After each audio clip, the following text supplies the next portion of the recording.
Catherine Bernardo update. Yung kasama ni Catherine ang kanyang family Bernardo dyan sa event. Kasama yung wax figure niya, sila Maha, at mga boss ng ABS-CBN ng full support kay Catherine. Ayan. Grabe pa nga yung wax figure ni Catherine, no? Kuwang-kuwa. Yung look ni Catherine. Hey everyone, it's Catherine Bernardo, and I am so excited to share with you that my path win is finally here. Come visit Madame Tussauds Hong Kong, take lots of photos, interact with her, create a lot of good memories with her, and don't forget to tag me at Madame Tussauds. I'll see you there. Yan,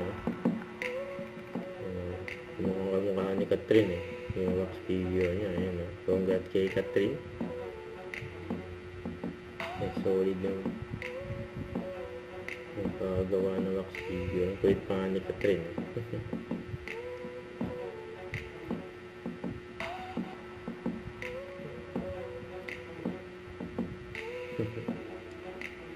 Kulit pa nga ni Catherine. Kasi wax figure niya. Ito pa yung mga video ni Catherine dyan sa event. Dyan sa Glorieta 2.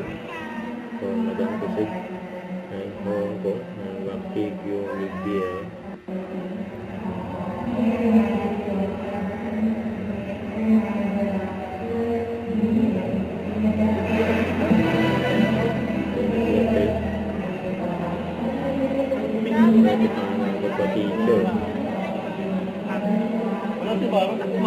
Face card.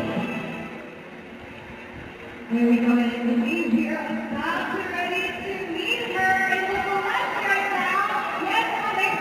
Let's go here for the Catherine ng kanyang team. Ito na ako si Catherine. Diyan sa stage.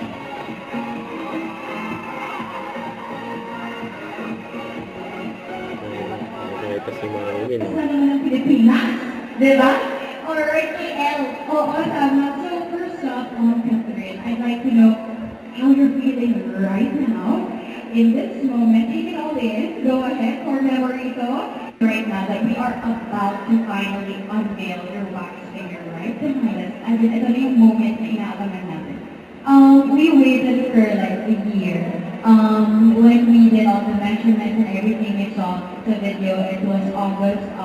And then, ang bilis, I was just so busy the past month. And actually, nakalimutan ko na this week, i-launch na ang bilis. So, I was like, oh my God, it's done. It's been like a year already. And a while ago, I got to see it. I got to meet it. Oh my gosh, they are amazing. The team behind Madame Tussauds, all the artists. I'm just happy. Masaya talaga ako. And today, I'm just really, really grateful. And I don't know what to... Don't forget to subscribe, click the notification bell for my update. This is Richard the Action Live. Stay tuned for more videos. See ya.